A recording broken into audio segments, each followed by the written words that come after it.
The Bible gives the beginning of the first kingdom named after the flood to one man. His name is Nimrod. His kingdom begins at Babel.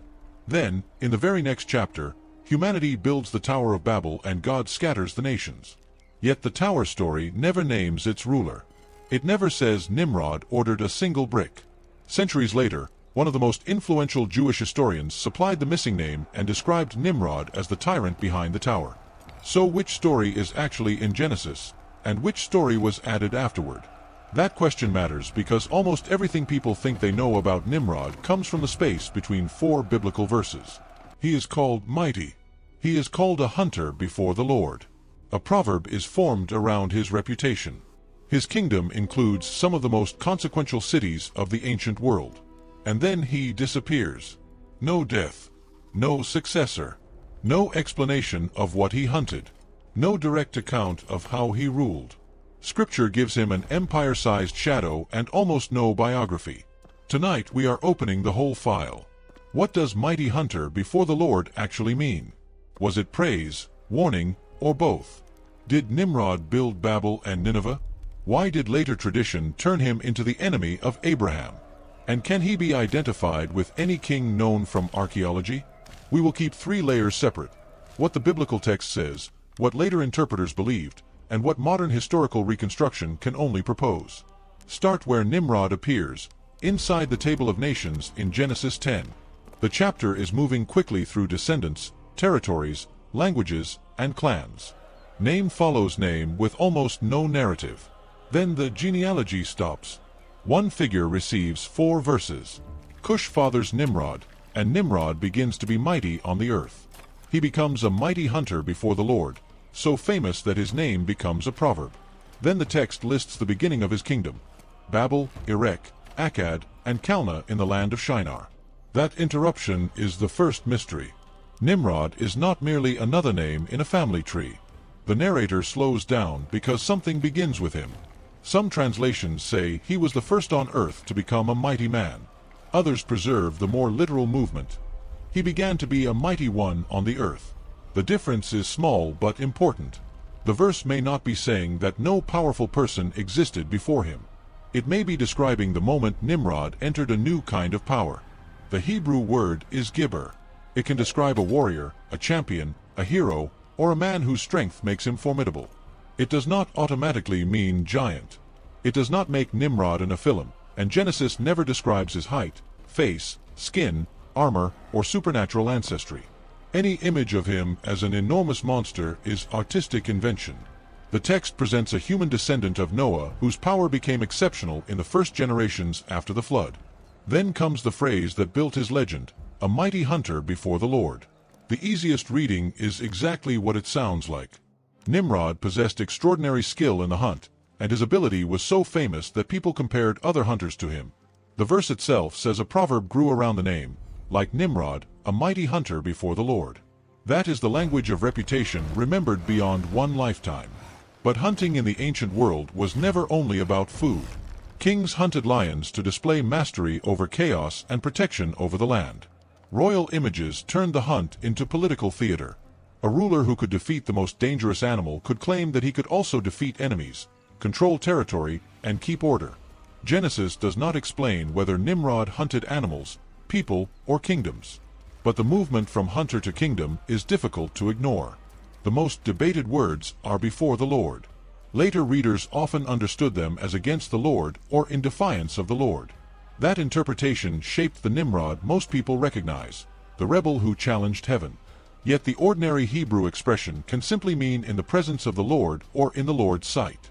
It can even heighten the description, as though Nimrod was a hunter of extraordinary stature before God. The phrase alone does not prove rebellion. That does not mean the negative reading is foolish. Genesis places Nimrod beside Babel, and Babel becomes the scene of a human project that God interrupts. His name also sounds to Hebrew ears like the language of rebellion. Those literary signals gave later interpreters reasons to see defiance in him. But a signal is not a sentence. Genesis never says, Nimrod was wicked.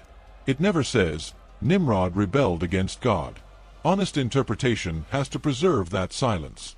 What the text does say is politically enormous. The beginning of his kingdom was Babel, Erech, Akkad, and Calneh in Shinar. This is the first explicit kingdom named after the flood in Genesis. The text does not formally call Nimrod the first king in human history, but it associates him with a new concentration of power across several city centers. One man is no longer remembered only by his family. He is remembered by a map. The timing inside Genesis sharpens that change. After the flood, Noah's family is told to multiply and fill the earth. In the Babel account, the builders explicitly fear being scattered across the earth. Nimrod's kingdom is introduced between those two statements. Genesis does not say that his cities violated the command, and cities themselves are not condemned simply for existing. But the sequence forces the reader to watch the tension between filling the world and concentrating humanity under one protected name. Babel is Babylon. Erech is the city later known as Uruk, one of the great urban centers of southern Mesopotamia. Akkad is Akkad, the name connected with the empire that transformed the region, although the exact location of the ancient city has never been securely identified. Calneh is the most uncertain name in the list. Its location and even the way the word should be understood remain debated. The certainty is not in every ruin. The certainty is in the geography. Nimrod's remembered kingdom belongs to Shinar, the river plain of southern Mesopotamia. This makes him a different kind of biblical figure. Noah is remembered through an ark. Abraham will be remembered through a journey and a promise. Nimrod is remembered through cities. Walls, canals, storehouses, workshops, temples, roads, taxation, labor, and command all gather behind the single-word kingdom. Genesis does not show those institutions in detail, but a kingdom of multiple cities implies organization on a scale the post-flood story has not yet named. And now the central question becomes unavoidable. If the beginning of Nimrod's kingdom was Babel, and the next chapter tells the story of a city and tower at Babel, was Nimrod the ruler behind it? The case for him is easy to understand. The location is the same. The chapters stand next to each other. Genesis 10 introduces a mighty ruler whose kingdom begins at Babel. Genesis 11 shows a unified population building Babel. Later interpreters connected those points and concluded that the unnamed authority behind the project must have been Nimrod. It is a coherent reading. It is also still an inference. Genesis 11 never uses his name. Its builders speak collectively. Come, let us build ourselves a city and a tower. The text says they wanted a name and feared being scattered. It does not place a king on the platform. It does not record an order from a throne. It does not say the tower belonged to Nimrod. The chapter can be read as a society acting together without one named tyrant directing it. That distinction is precisely where later tradition enters. In the 1st century, the Jewish historian Josephus retold the Babel story and made Nimrod its driving force. In his account, Nimrod persuaded people to credit their own courage instead of God. He gradually turned government into tyranny, made the population dependent on his power, and encouraged the tower as an act of resistance. Josephus gives the anonymous project a leader, a motive, and a political system. Josephus is an ancient and important witness to how the story was understood, but he wrote long after Genesis. His account cannot be silently inserted back into the biblical chapter as though every detail appears there. When a film shows Nimrod commanding the tower, it is showing the Josephus tradition or a reconstruction based on it, not a direct scene described in Genesis 11. Why was that reconstruction so persuasive? Because it solved several silences at once. It gave the collective builders a commander. It explained how a population could organize a project of enormous scale. It connected the first kingdom to the first city after the flood. And it transformed the tower from a spontaneous social movement into the instrument of a ruler. The result is dramatically satisfying. That is exactly why the boundary between text and tradition must remain visible. The same separation is necessary with the most dramatic Nimrod story of all, the furnace of Abraham. In later rabbinic tradition, Nimrod confronts Abraham over the worship of idols and orders him cast into fire. Abraham survives, while another man who enters the conflict does not. The story became deeply influential because it transforms Nimrod into the ruler of the old world and Abraham into the man who refuses it. But Genesis never describes that confrontation. The biblical furnace associated with Abraham is not there.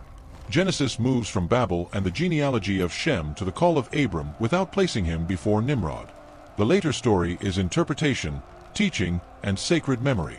It may illuminate how communities understood the conflict between empire and faith, but it should never be announced as a missing biblical episode. Even Nimrod's name has been pulled into that conflict. Hebrew readers noticed that Nimrod resembles a form built from the root associated with rebellion. It can sound like "let us rebel." That connection helped turn his name into a verdict. Yet names can produce meaningful wordplay without preserving a complete historical etymology. The sound may be deliberate in the Hebrew narrative, or later readers may have heard a fitting echo. It is evidence for interpretation, not a birth certificate explaining what his parents meant.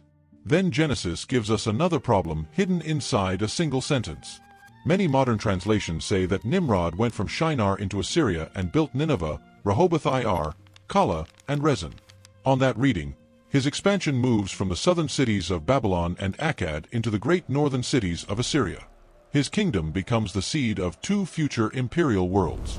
But the Hebrew can also be read differently. From that land Ashur went out and built Nineveh. Ashur is both a personal name in the genealogy and the name associated with Assyria. Older English translations and the Jewish Publication Society tradition often take Ashur as the subject. Many modern translations take Nimrod as the continuing subject. The grammar permits the dispute, and the choice changes who receives credit for Nineveh. That means a confident claim that Nimrod definitely built Nineveh goes beyond what the sentence can securely settle. What survives either way is the association. Centuries later, the prophet Micah can refer to Assyria as the land of Nimrod. By then Nimrod's name had become attached to the geography of imperial Mesopotamia, whether as founder, conqueror, cultural memory, or symbol. Archaeology makes the question more fascinating and less certain. Babel, Uruk, Akkad, and the Assyrian cities belong to real Mesopotamian landscapes. Royal inscriptions and monuments preserve kings who conquered city after city and called themselves rulers of the world. Sargon of Akkad created an empire from the southern plain and became the model of the conquering king. His grandson Naram-Sin enlarged the legend and presented royal power in almost superhuman form. The royal hunt belongs to that same world of images. Ancient kings were shown facing lions from chariots or on foot while attendants and soldiers witnessed the display. The image did not merely report an afternoon in the wilderness. It announced that the king alone could master danger. This does not prove that Genesis is describing a lion hunting ceremony, but it explains how one phrase could join hunter, warrior, protector, and ruler in the imagination of an ancient audience. Because the parallels are striking, scholars have proposed that the biblical Nimrod may preserve memories of Sargon, Naram-Sin, or a combination of several Mesopotamian rulers. Others have suggested different heroic kings, including figures connected with Uruk. These proposals can explain pieces of the portrait: the mighty man, the city network, the movement from south to north, and the fame that became proverbial. But no excavated inscription says, "I am Nimrod of Genesis." No royal list gives a universally accepted match. The location of ancient Akkad itself remains uncertain. Different reconstructions identify different kings because the biblical portrait may be literary memory rather than a one-to-one historical biography. Saying Nimrod was definitely Sargon, Gilgamesh, Naram-Sin, or any other ruler turns a hypothesis into a discovery that archaeology has not made. The safest historical conclusion is narrower and more powerful. Genesis remembers the rise of Mesopotamian kingship through one exceptional figure. Whether Nimrod preserves one ruler, several rulers, or a theological portrait built from imperial memory, his cities point toward the world that will repeatedly confront the Bible: Babylon in the south and Assyria in the north.